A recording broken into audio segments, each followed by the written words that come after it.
Mula-mula apa? Boleh?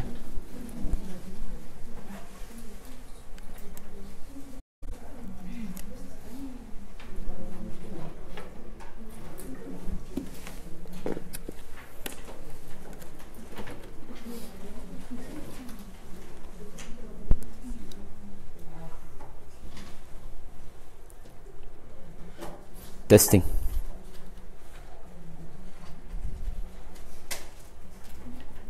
Test. Function tak?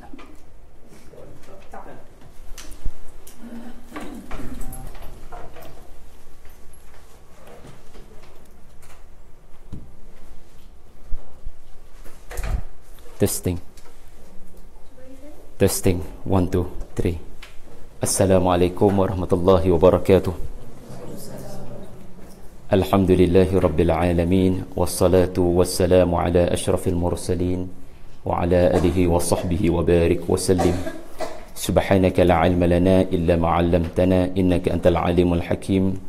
Wa la hawla wa la quwata illa billahil aliyil azim.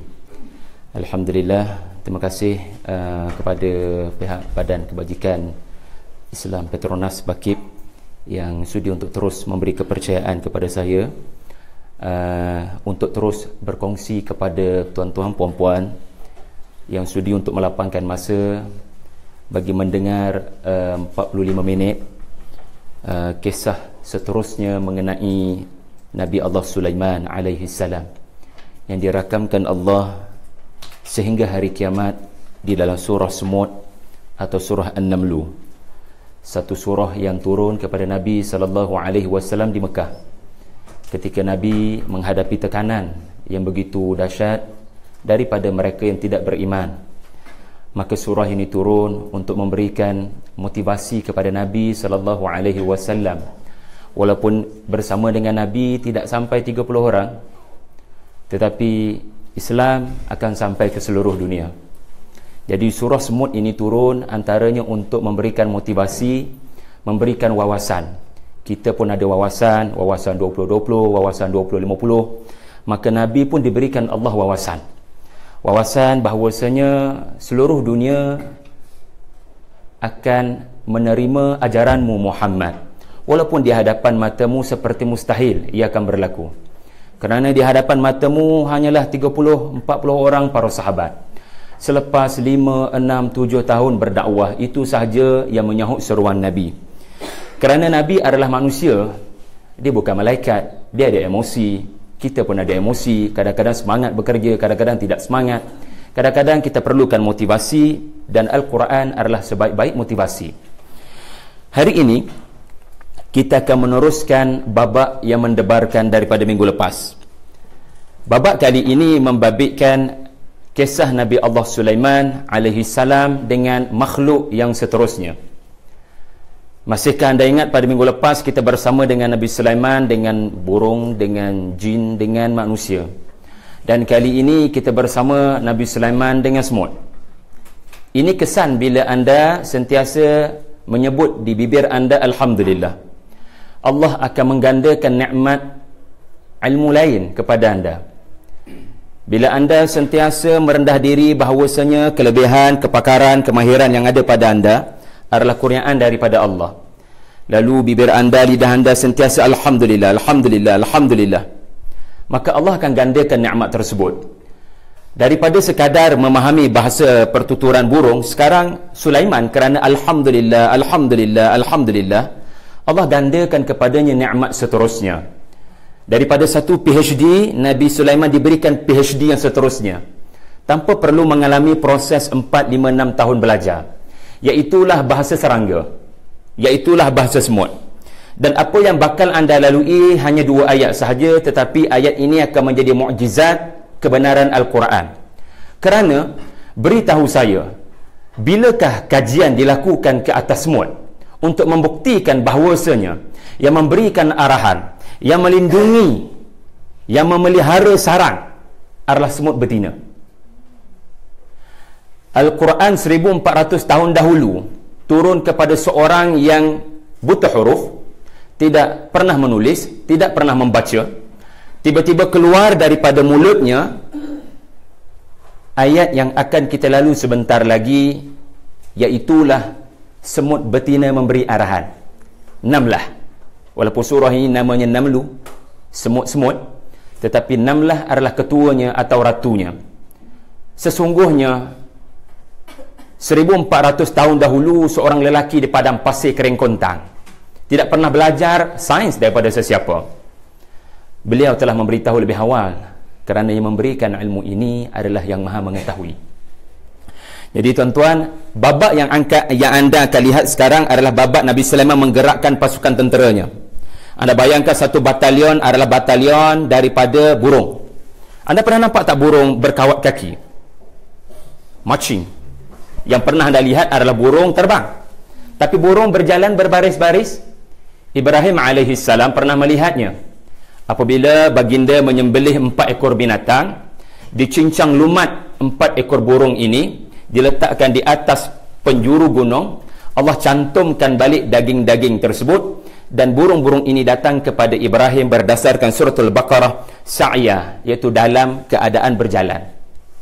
Mula-mula terbang daripada puncak gunung turun ke bawah, tetapi Allah beri arahan kepada burung ini daripada bawah gunung menuju Ibrahim dalam keadaan berjalan, kerana Ibrahim mahu lihat bagaimana selepas mati adanya kehidupan.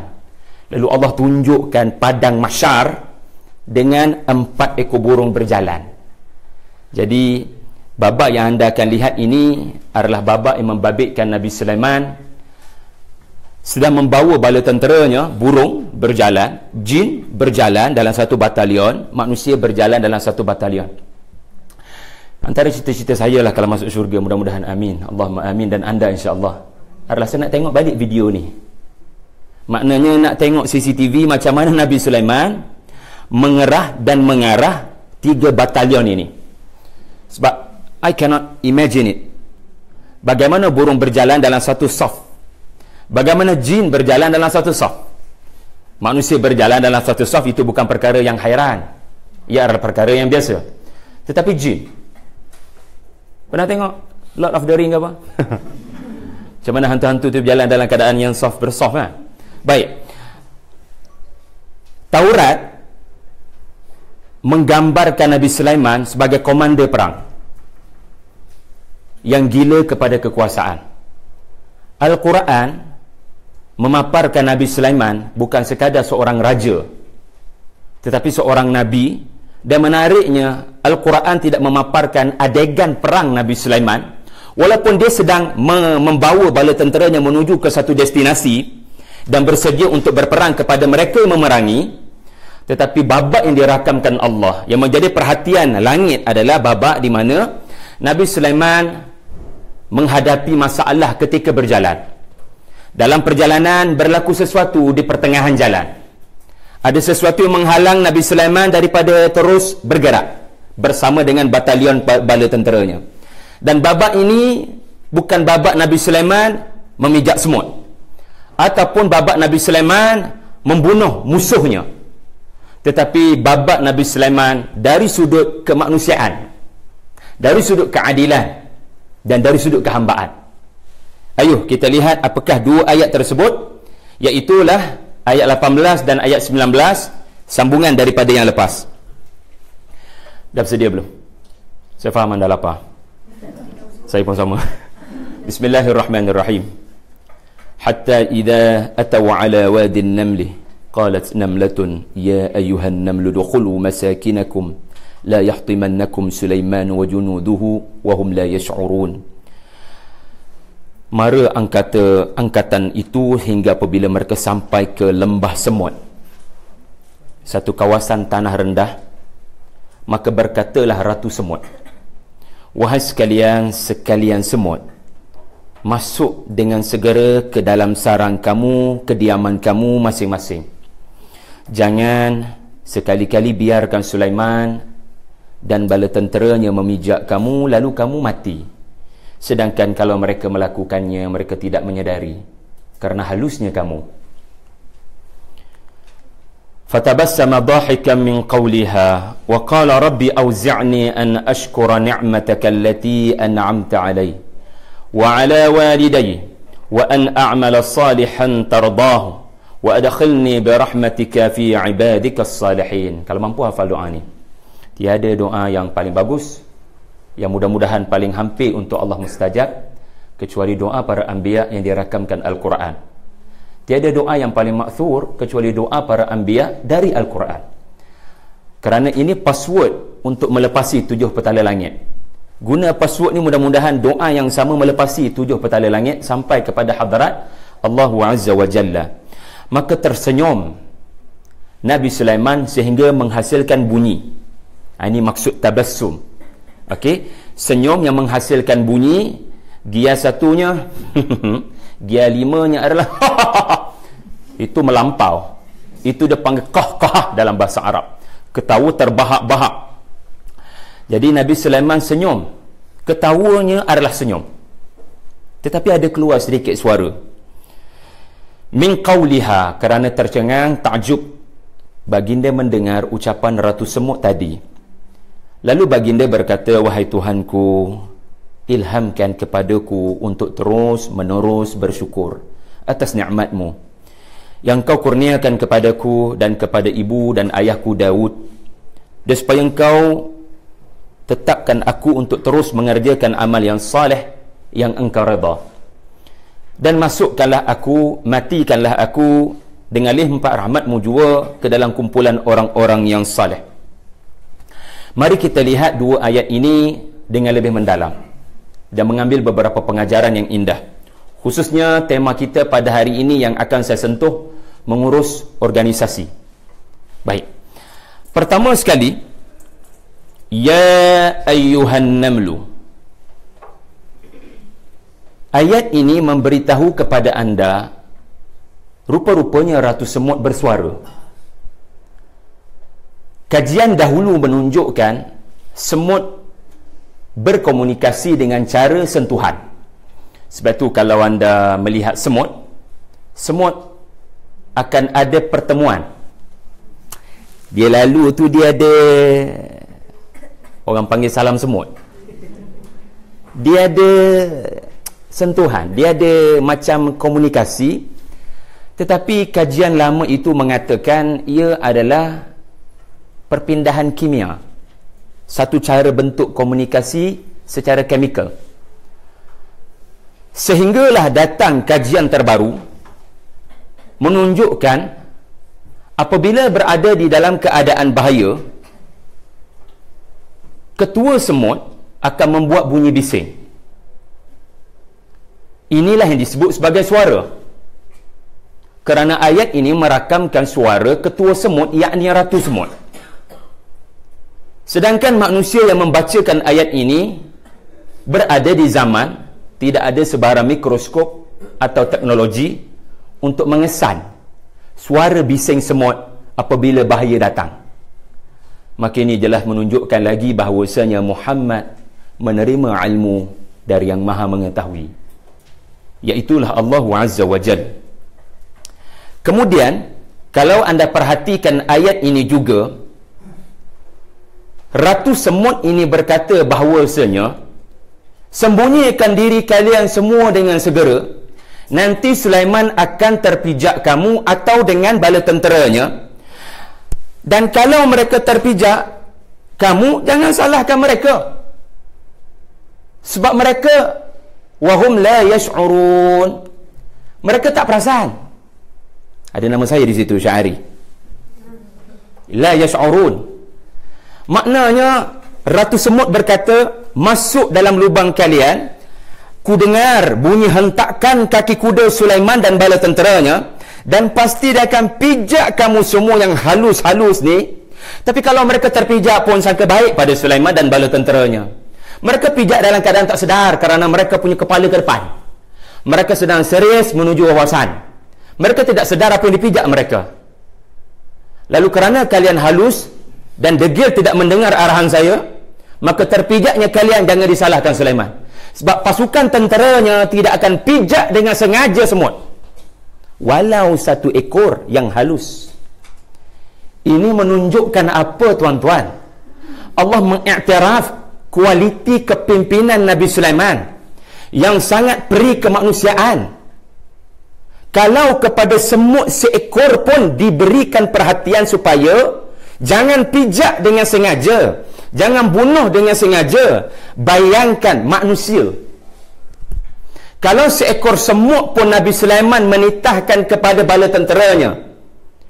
Wahum yuza'un, pada minggu lepas saya kata pada anda, Nabi Sulaiman sebelum bergerak ke sesuatu tempat, dia akan beri khutbah pidato. Antara kandungan pidato itu adalah pantang larang bila kita bertempur. Iaitulah antaranya, subhanallah, kalau depan mata kalian, kalian dapati ada seekor semut, seekor semut yang halus itu pun jangan dipijak dengan sengaja. Maka kalau ini seekor semut, bayangkan seorang manusia walaupun belum beriman. Ini menunjukkan sesuatu yang ditiadakan daripada Torah ataupun Hebrew Bible yang telah diselewengkan. Mereka menggambarkan Sulaiman gila kuasa. Mereka tidak menyebut Nabi Sulaiman, mereka menyebut Raja Sulaiman. Tetapi sebenarnya Raja Sulaiman adalah Nabi yang patuh pada syarak. Makhluk yang ada roh jangan dibunuh. Jadi kalau kita bosan sangat dengan khutbah Jumaat tu, kebetulan kita duduk atas kapet masjid yang berabuk dan banyak semut, jangan dibunuh semut itu untuk menghilangkan kebosanan. Kerana membunuh sesuatu yang ada roh adalah tanda kita tiada peri kemanusiaan. Allahu Akbar. Inilah dia Sulaiman. Maka bayangkan non-Muslim di bawah pemerintahannya, betapa beliau sangat sensitif. Dan saya yakin Nabi Sulaiman akan berkata apa yang Rasulullah kata di kemudian harinya, man adha dhimmiyan faqad adhani. Barang siapa yang mencederakan hati seorang non-Muslim yang bernaung di bawah kerajaanku, dia seperti mencederakan emosiku. Jaga betul Nabi hubungan dengan seluruh manusia, kerana dengan akhlak inilah mana-mana orang yang belum Muslim akan terpikat dan tertarik. Kemudian tolong renung seketika ayat ini, tuan-tuan puan-puan sekalian. Nabi Sulaiman adalah manusia seperti kita. Mana mungkin anda boleh mendengar suara satu orang makhluk yang katakan 100 meter jauh daripada anda? Tuan-tuan tak dengar sekarang suara kuliah Zuhur di masjid, betul? Sebab mikrofon pun tak bantu anda dalam dewan ini. Anda kena ada usaha mendekati, berada dekat dengan kuliah baru boleh dengar. Kalau saya tak guna mikrofon pun mungkin di belakang susah untuk mendengar suara saya. Bayangkan 100 meter di hadapan anda, bagaimana anda boleh mendengar suara tentera anda sendiri. Tetapi sekarang beritahu saya, siapa yang menyebabkan Nabi Sulaiman 100 meter ke depan ada semut yang begitu banyak. Usahkan tentera, baginda pun sukar untuk dengar. Ini kan pula seekor semut berkata-kata. Maka siapa yang menyebabkan Nabi punya akses untuk mendengar suara ratu semut? Maka Allah yang memberikan Sulaiman boleh dengar suara ratu semut, Allah yang sama merakam semua perbualan anda dan saya. Kalau suara semut pun Allah Ta'ala boleh rakam, dalam kitab ini Allah yang sama merakam perbualan kita di tempat kerja, di rumah, dan dalam apa jua tempat dan keadaan. So di sini ada satu pengajaran yang sangat besar, bahawasanya segala apa yang kita kata ada yang merakamkannya. Walau kita cakap perlahan, kau tahu tak dia tu selalu datang lambat. Kita cakap hanya berdua, tidak ada pihak yang ketiga. Namun ketahuilah, kata Allah Azza wa Jalla dalam surah At-Taghabun ataupun At-Tahrim, saya tidak ingat, ketika seorang berbicara dengan seorang, ketahuilah yang ketiga adalah Allah. Maka berhati-hati, karena suara makhluk yang paling halus pun dirakam oleh Allah. Ada teknologi untuk Allah rakam perbualan ini. Dan tibalah perkara yang saya kira kita semua mahu belajar. Dalam mewujudkan kerja sepasukan yang baik, ketua perlu belajar daripada ketua semut. Berdasarkan ayat ini, ada 4 unsur menarik untuk dipelajari, iaitu bagaimana Ratu Semut berjaya untuk mewujudkan pasukan semut. Dan tuan-tuan, bukan kebetulan surah ini dinamakan Allah surah semut, sedangkan ada banyak perkataan dalam surah ini yang boleh menyebabkan surah ini dinamakan dengan pelbagai nama. Tetapi bila Allah menamakan surah ini dengan surah Semut, ini menunjukkan we need to learn something daripada insect ini ataupun daripada binatang ini. Jadi Allah tunjukkan kepada manusia walaupun non-Muslim, mereka boleh pelajari sesuatu daripada makhluk yang bernama semut. Bahkan kajian 4 orang profesor di atas muka bumi ini membuktikan bahawasanya keempat-empat itu sepakat mengatakan makhluk semut adalah sebaik-baik guru dalam kerja membangunkan organisasi. Kalau nak wujudkan team bonding, team working yang bagus, belajar daripada semut. Baca jurnal-jurnal mengenai kajian kepada semut. Tetapi tuan-tuan, kita cuba nak ambil salah satu aspek daripada semut, iaitulah aspek pengarahan. Ada 4 perkara yang ditemui daripada ayat ini. Yang pertama sekali, Ratu Semut berkata, Ya ayyuhan namlu. Kenapa tidak ya an-namlu? Kenapa kena ada ayyuha? Ada ha di situ. Ha di situ di dalam bahasa Arab, ha litanbih. Ha untuk berkata perhatian, perhatian, perhatian. Meminta perhatian kerana ini adalah arahan yang serius. Kita dalam bahaya, kita dalam kecemasan. Dan Syekh Salah Abdul Fattah Al-Khalidi, seorang ulama tafsir, berkata, sirah perkataan ya, panjang kan, ya ayyuha adalah sirah at-tahabbub. Maknanya apa? Satu arahan yang dimulakan dengan ucapan dengan nada pujuk rayu atas dasar kasihan belas dan sayang. Bukan arahan atas dasar marah. Melihat mereka seperti anak-anak. Kalau ada silap perlu diperbetul. Bukan tunjuk kuasa, tetapi diberi arahan kerana Ratu Semut ini mengajar anda bahawasanya cara dia melihat semut ini seperti anak-anaknya sendiri. Walaupun ada 9,000 spesies semut ditemui pada hari ini yang pelbagai nama, tetapi semuanya dilihat oleh Ratu Semut sebagai ya ayyuha, seperti anak-anak sahaja. Maka dasar arahan yang berkesan adalah dengan dasar kasih sayang, bukan dasar sebaliknya nak tunjuk kuasa. Kalau sekadar tunjuk kuasa, nak tunjuk uniform, ia belum tentu berkesan. Lalu Ratu Semut mengeluarkan arahan ini seperti ibu yang mahu menyelamatkan anaknya daripada kebakaran besar. Maka ibu mana tak sanggup buat apa sahaja. Yang kedua, kita pelajari daripada ayat ini adalah arahan mesti jelas dan tegas, ringkas, jelas dan bernas. Maka Ratu Semut hanya sebut sepatah saja, 2 patah, udkhulu masakinakum. Jelas, tidak menjela-jela, tidak berjela-jela. Iaitulah arahannya adalah masuk ke dalam kediaman kamu sekarang. Sekarang, bukan sebentar lagi. So yang kedua, arahan itu mesti jelas dan tidak mengandungi kesamaran. Yang ketiga adalah la yahtimannakum Sulaiman wa junuduh. Ini adalah unsur rasional. Kita ada akal. Akal perlu dihormati. Seseorang ada emosi.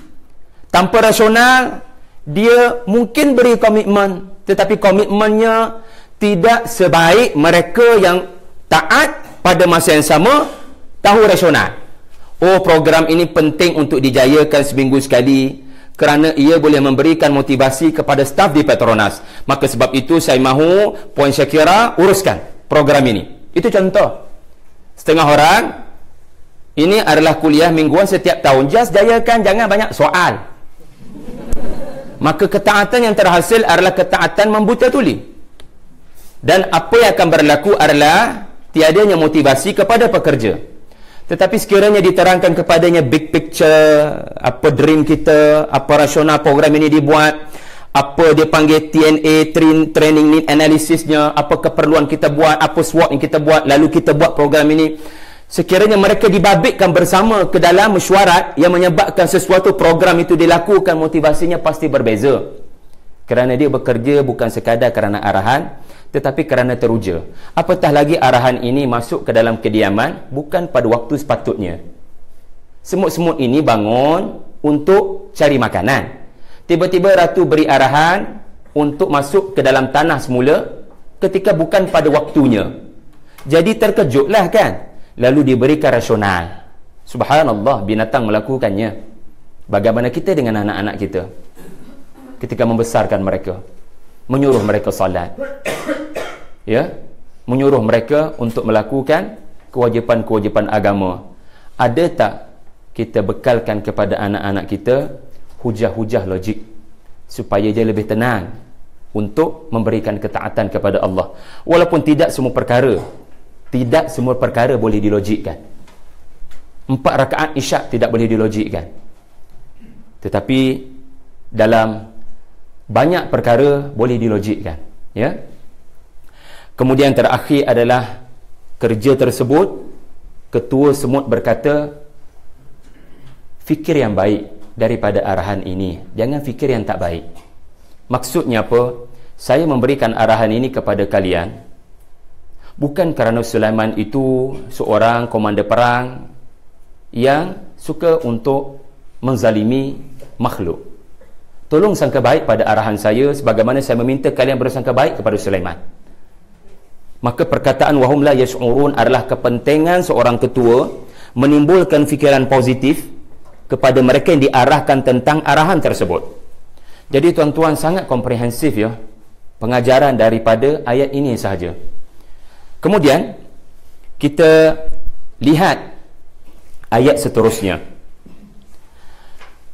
Ayat seterusnya adalah respon kepada ayat sebelumnya. Okey. Perhatikan ayat ini terlebih dahulu. Tuan-tuan nampak kan tadi seorang ratu semut, maafkan saya, seekor ratu semut berbicara kepada semut-semutnya seperti seorang ibu mengarahkan anak-anaknya dengan kasih sayang. Iaitulah seekor ratu semut berbicara seperti seorang ibu berkata-kata kepada anaknya. Ayat selepas ini ada doa Nabi Sulaiman yang ada kaitan antara dia sebagai anak dengan ibu dan ayahnya. Saya akan terangkan, jangan risau. Perhatikan ayat ini. Anda akan lihat di dalam ayat ini Nabi Sulaiman sedang melihat di hadapannya ada halangan. Dia tak boleh nak teruskan perjalanan, adanya halangan. Iaitulah semut, betul? Ia menyebabkan pasukannya mengalami traffic jam. Tak boleh nak teruskan perjalanan. Construction banyak sangat area sini tadi. Sampai tak boleh nak masuk ikut laluan biasa. Doa Nabi Sulaiman sekejap lagi ada kaitan dengan, ya Allah, tolong bina saya halangan. Halangan apa? Saya akan terangkan. Ayat ini kalau anda lihat betul-betul, anda akan lihat permaisuri semut sedang mewujudkan suatu bentuk pengarahan dan pemerintahan yang stabil. Iaitulah dengan adanya unsur-unsur rasional supaya tidak ada pemberontakan dalaman. Kalau tak ada rasional, taatnya nanti seperti bom jangka. Kita taat dulu, tunggu 10 tahun kita buat revolusi. Tak puas hati. Ini bahaya bila tak ada rasional. Ayat Nabi Ibrahim sebentar lagi, doa Nabi Ibrahim sebentar lagi ada kaitan dengan, ya Allah, kau jadikan pemerintahan saya adalah pemerintahan yang stabil di sisimu dengan menjadikan aku pemerintah yang saleh. Jadi anda akan lihat dalam ayat sebentar lagi doa Nabi Sulaiman yang ada kaitan dengan macam mana nak stabilkan kerajaan dan kekuasaan. Kalau tak belajar daripada doa Nabi Sulaiman sekejap lagi, tak akan stabil kerajaan Islam. Kalau anda kaji jatuh bangun, the rise and fall Islamic empires. Dan ayat ini mengajar anda semut memberi arahan masuk ke tempat yang selamat. Kalau terus duduk di tempat anda anda dalam bahaya. So selamatkan diri anda. Ayat doa Nabi Sulaiman sekejap lagi ada kaitan dengan, ya Allah, tempatkan saya di tempat masuk, di tempat berakhir, di tempat yang selamat. Saya punya poin adalah ayat selepas ini melengkapkan ayat sebelumnya. Babak Nabi Sulaiman selepas ini adalah babak yang dipelajari daripada Ratu Semut, reflection daripada Ratu Semut. Apakah ayat tersebut? Yang pertama saya kata apa tadi? Adanya semut arahkan seperti ibu mengarahkan anak. Di mana perkataan ibu dan ayah dalam doa Nabi Sulaiman? Iaitulah perkataan wa ala walidayya. Kerana belajar daripada Ratu Semut yang penuh kasih sayang, memberikan arahan kepada human resource-nya, kepada bala tenteranya. Dan dalam doa ini, tuan-tuan, saya kata apa tadi? Halangan. Ingat? Nabi Sulaiman di hadapan matanya ada halangan daripada semut. Dan kalau anda masih ingat pada minggu lepas, saya kata membina penghalang, membina pagar, membina sesuatu supaya tidak dimasuki oleh sesuatu, itu dalam bahasa minggu lepas wahum yuza'un, waza'. Sekarang perkataan itu berulang di auzi'ni. Apa makna doa ini? Rabbi auzi'ni, wahai Tuhanku yang memelihara diriku dan kerajaanku. Auzi'ni, terjemahan mudah adalah, ya Allah, ilhamkan saya supaya sentiasa sebut alhamdulillah. Kerana ujian seperti ini ramai orang tumbang, yang menyebabkan mereka susah nak sebut alhamdulillah. Maka tolong beri saya ilham untuk sebut alhamdulillah, untuk bersyukur. Nabi Sulaiman memohon supaya Allah kuatkan saya, ujian ini terlalu berat. Ini bukan ujian kesakitan, ini bukan ujian kesusahan, ini ujian kesenangan, di mana Allah berikan lagi ilmu kepadanya. Bagi Nabi Sulaiman ini ujian berat, kerana ramai raja-raja boleh tumbang apabila diberikan satu lagi bidang kepakaran. Dia akan berkata seperti Qarun berkata, sesungguhnya ilmu ini saya dapat kerana usaha saya. Tetapi Nabi Sulaiman rasa dirinya dalam bahaya. Dia percaya ini ujian daripada Allah. Lalu dia kata, ya Allah auzi'ni, maknanya apa? Kuatkan saya. Tetapi apa kaitan dengan halangan saya kata tadi? Kerana perkataannya sama, waza'a, waza'a. Minggu lepas waza'a membentuk perkataan wahum yuza'un. Sekarang perkataan yang sama adalah auzi'ni. Artinya apa? Ya Allah, tolong bina saya tembok daripada diganggu syaitan yang melalaikan saya daripada melafazkan syukur. Ini dari sudut makna linguistiknya. Seolah-olah walaupun Nabi sedang diperhatikan oleh seluruh tenteranya, dan nikmat ini boleh menyebabkan Nabi Sulaiman bertambah followernya, bertambah pengikutnya, status selebritinya akan meningkat. Maka pada waktu ini Sulaiman kata, ya Allah, aku bimbang, aku tak kuat. Kau jadikan aku seperti aku dalam mihrab. Mihrab kan ada tembok, tak ada orang boleh masuk, tidak dibenarkan masuk. Maka seolah-olah walaupun ketika pemuja-pemuja sedang kagum dengan Nabi Sulaiman, tetapi bagi Nabi Sulaiman, aku tiada apa-apa.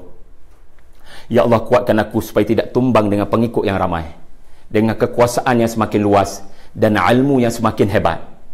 Tuan-tuan, puan-puan sekalian, inilah yang dimaksudkan daripada auzi'ni. Ya Allah, binakan saya tembok yang menyebabkan syaitan tidak boleh menembusi saya, melalaikan saya daripada melafazkan alhamdulillah.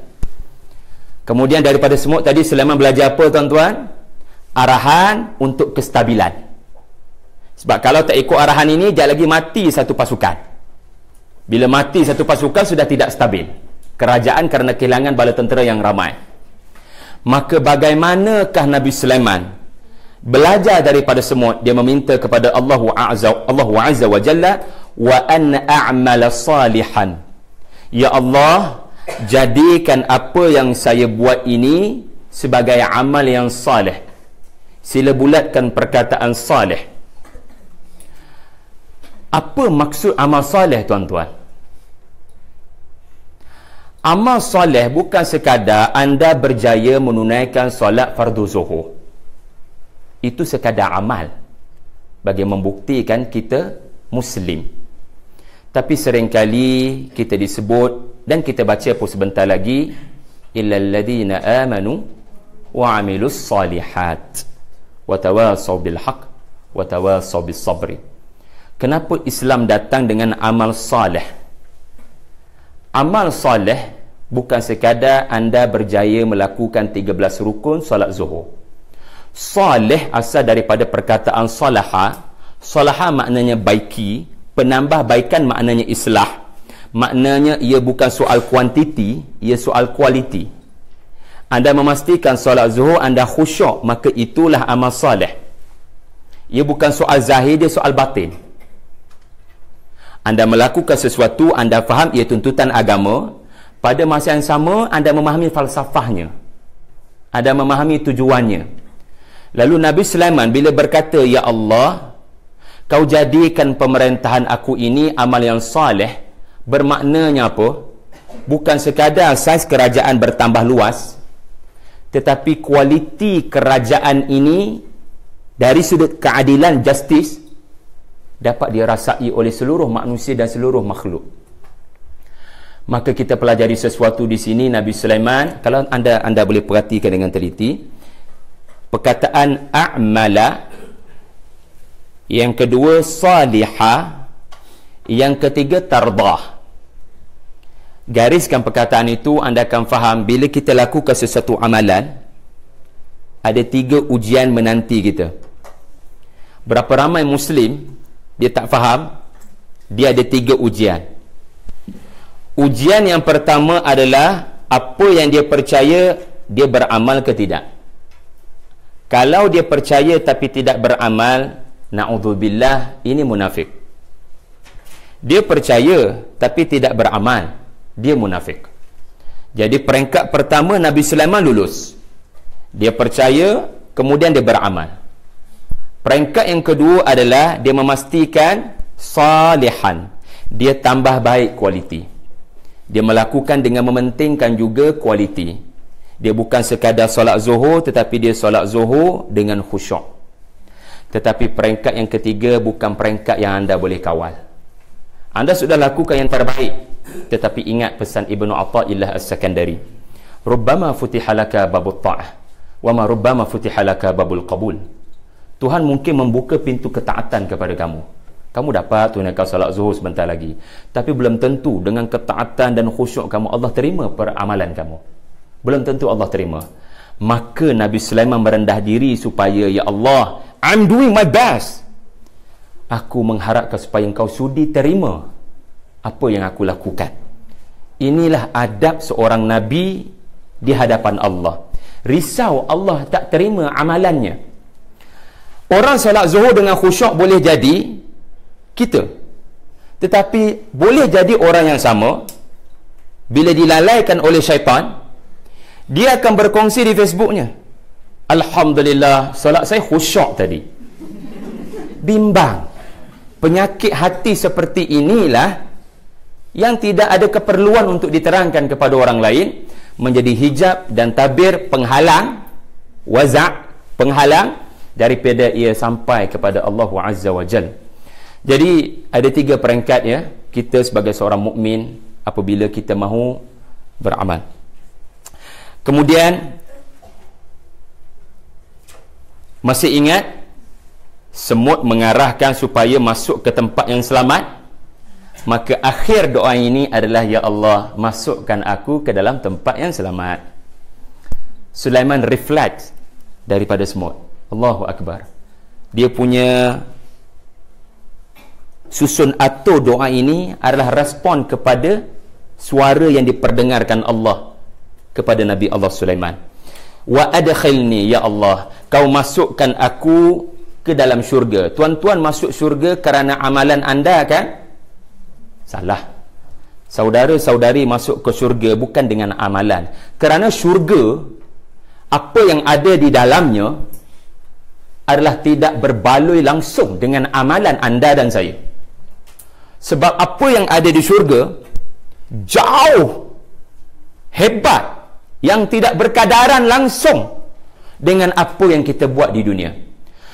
Paling logik mudah, saudara hidup dan saya hidup sebagai seorang mukmin yang saleh selama, katakan kita dapat hidup sebagai mukmin yang saleh sampai umur 50, 40 tahun katakan kita beramal. Adakah Allah akan beri kepada anda syurga 40 tahun and then mati balik? Tak. Itu sahaja sudah cukup menunjukkan belas kasihan Allah, rahmat Allah. Allah sayang manusia ni. Dia ciptakan manusia sekejap saja duduk di dunia, 40 tahun pun tak apa kamu beramal. Jangan pilih jalan yang salah. Just 40 tahun sabar, jangan maksiat, jangan syirik, setia pada Muhammad sallallahu alaihi wasallam, sebab aku akan beri syurga di mana bukan syurga itu kepada kamu 40 tahun, tetapi kamu akan hidup menikmati segala yang ada dalam kehidupan yang tiada kematian. Kehidupan yang tiada kematian. Tak mati. Sudah pasti dalam fikiran anda adalah akan ada satu saat tak bosan. Sebab duduk lama-lama, kan? Bosan juga di Petronas ni kan? Lama sangat kerja, satu hari nanti terdetik juga bosan kot. Tapi di syurga jangan bawa perasaan dunia. Sebab syurga, kata Rasulullah, perkara yang anda tidak boleh bayangkan lintasan sekalipun. So jangan membayangkan syurga selagi anda di dunia. Kerana perasaan-perasaan keduniaan tidak boleh menggambarkan apa yang ada di syurga. Dalam bahasa mudah untuk menggambarkan apa yang ada di dalam syurga adalah setiap saat adalah perkara yang menyebabkan anda mengukir senyuman. Setiap saat dalam syurga adalah sesuatu yang akan menyebabkan anda mengukir senyuman. Kerana apa? Anda baca surah Yasin kan? Inna ashabal jannatil yawma fi syughlin fakihun. Setiap saat, setiap hari penduduk syurga tidak pernah bosan kerana mereka dapat fakihun. Mereka dapat sesuatu yang menyebabkan mereka senyum. Allah tak sebut apa yang dia dapat kerana nikmat terlalu banyak. Allah sebut kita dalam syurga kerana syurga tidak boleh diterangkan dengan perkataan manusia. Jadi tuan-tuan sekalian, seterusnya 5 minit lagi antara perkara yang indah anda pelajari daripada ayat ini adalah tadabbur. Pernah dengar perkataan tadabbur? Tadabbur adalah anda memerhatikan sesuatu sampai menghasilkan emosi dalam hati anda. Okey, pernah tak anda nampak seseorang dalam traffic jam, orang lain tengah stress, tiba-tiba anda nampak dalam kereta itu dari kejauhan dia sedang gelak ketawa seorang diri.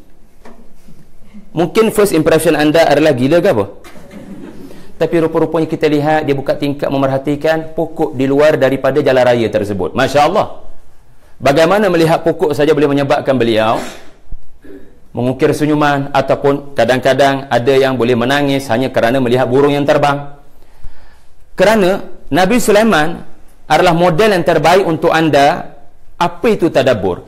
Tadabbur adalah walaupun anda dalam traffic jam, anda tidak terikut-ikut dengan emosi. Anda faham takdir Allah ada kebaikan, lalu anda jadikan peluang daripada traffic jam itu untuk melihat kebesaran Allah, sehingga bila anda renung lama-lama, dia menghasilkan satu keadaan emosi yang orang lain mungkin salah faham kepada kita. Inilah yang digambarkan daripada Nabi Allah Sulaiman alaihi salam. Apabila melihat semut berkata-kata, Allah rakamkan fatabassama. Senyum tapi mengeluarkan suara.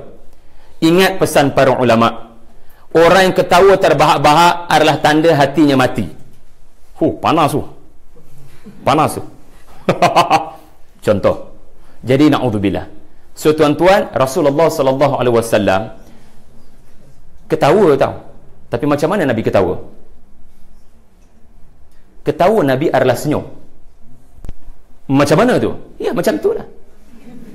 Macam mana anda senyum, itulah standard ketawa para anbiya. Sebab mereka bawa berita daripada alam gaib. Berita alam gaib takkan boleh menyebabkan anda ketawa.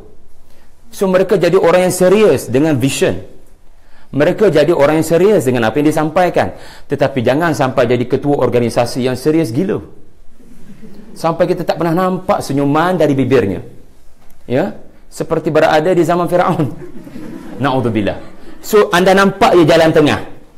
Sulaiman mengajar anda jalan tengah. Jangan jadi pemimpin yang tak pernah ketawa, dan jangan pula ketawa terbahak-bahak tanda hati mati. Okey. Kemudian yang terakhir tuan-tuan, penghujung doa Nabi Sulaiman alaihi salam, ya Allah, masukkan saya ke dalam kelompok hamba-hamba-Mu yang saleh. Ayat ini menunjukkan Nabi Sulaiman mahu supaya matinya nanti adalah mati yang ditempatkan Allah dengan orang-orang yang saleh. Bayangkan anda duduk di tempat Nabi Sulaiman. Semakin ramai orang tunduk pada anda, kekuasaan anda semakin besar, jumlah orang yang ditundukkan kepada anda semakin ramai, pengikut pemuja anda semakin ramai. Berapa ramai yang tumbang pada waktu ini kerana sudah lupa pada mati? Sulaiman mengakhiri doanya dengan perkara yang ada kaitan dengan mati. Sungguh inilah akhlak yang bertentangan pada Firaun. Semakin hebat dia berkuasa, semakin dia yakin matinya lagi lambat, dan dia percaya yang dia boleh melakukan perkara seenak-enaknya. Tetapi Nabi Sulaiman, semakin Allah tundukkan ilmu kepada dia, dia semakin ingat mati. Dan doanya berakhir dengan, ya Allah, saya percaya kekuasaan saya semakin luas bukan menandakan umur saya semakin panjang. Ia boleh jadi menunjukkan wafat saya semakin hampir. Jika tuan-tuan semakin banyak dengan ilmu agama berbanding tahun lepas, berapa hari sangat kita baru mula 2018. Katakan 2018 anda mendapati makin banyak ilmu anda dapat, boleh jadi ilmu agama yang semakin banyak anda dapat menandakan isyarat maut kita semakin hampir. Kerana belas kasihan Allah, Allah jadikan anda semakin banyak terima ilmu agama, kerana Allah mahu anda wafat mati sebagai husnul khatimah, sebagai kematian yang baik. Tetapi ada orang semakin dapat perkara-perkara kepakaran yang baru, sedangkan maut dia semakin hampir, dia lupa nak belajar daripada Nabi Sulaiman. Maka ini namanya istidraj. Na'udzubillah. Ilmu makin bertambah, kepakaran makin bertambah, jawatan semakin naik, pendapatan makin bertambah, rumah makin bertambah, kenderaan makin bertambah, dia makin lalai. Paksi X adalah jumlah pendapatan, paksi Y adalah kelalaian. Graf naik je. Ini namanya istidraj. Na'udzubillah. Bila namanya istidraj, ia akan membawa kepada su'ul khatimah. Na'udzubillah. Jadi Nabi Sulaiman mengingati mati. Semakin tambah nikmat, dia semakin mengingati mati. Boleh jadi juga, wa adkhilni bi rahmatik, ya Allah, tujuan saya bawa bala tentera saya keluar daripada Palestin, nak pergi ke negara lain, sebab saya rindu nak bertemu dengan orang-orang saleh di tempat lain. Saya mungkin tidak temui orang-orang seperti saya di Palestin. Maka saya harap daripada musafir ini, saya boleh bertemu dengan orang-orang yang saleh, yang boleh mengingatkan saya bahawasanya saya hamba Allah. Tuan-tuan, betulkan niat bekerja. Biarlah kita bekerja, antara niatnya adalah untuk mendapat keseramai mungkin kawan-kawan baru yang saleh, yang mengingatkan anda tentang hidup tidak sekadar di sini. Kena ada bekalan, kerana wajib untuk kita lalu alam yang seterusnya. Jadi biar ada niat bekerja yang betul dan niat bermusafir. Kenapa musafir? Kerana di Spanyol baru-baru ini, 2 bulan lepas, saya bertemu dengan Muslim Spanish yang Masya Allah sangat berbeza daripada agensi travel yang lain. Dia sangat sensitif dengan azan. Dia bercakap kepada travel semua kan, dekat satu tempat namanya Alhambra. Tapi dia sangat berbeza daripada orang lain. Dia berhenti seketika dan nampak seperti ada emosi riak wajah yang sedih apabila mendengar azan, sebab bukan mudah untuk dengar azan di Spanyol. Dan azan itu dilaungkan oleh rakannya sendiri. Dia meminta supaya berhenti seketika. Jadi saya belajar sesuatu. Walaupun saya, ialah daripada travel ini saya dapat berjalan ke Sepanyol buat pertama kali, tapi perkara yang paling besar saya dapat, rupanya saya dapat seorang sahabat yang sekarang masih lagi keep connecting. Alhamdulillah, bagi saya musafir untuk mendapatkan sahabat yang saleh. Anda tidak pernah tahu siapakah bantu anda di atas titian sirat. Anda takkan tahu siapakah bantu anda di atas titian sirat. Orang yang akan mendoakan, ya Allah, saya pernah bersahabat dengan dia, kau selamatkanlah dia dalam perjalanan titian yang sangat menggurunkan ini. Boleh jadi. Jadi kita bersahabat dengan seramai mungkin dan jangan pandang hina sesiapa yang ada di sini, kerana dia mungkin lebih soleh daripada kita. Aku qouli hadza wa astaghfirullah li wa lakum. Assalamualaikum warahmatullahi wabarakatuh.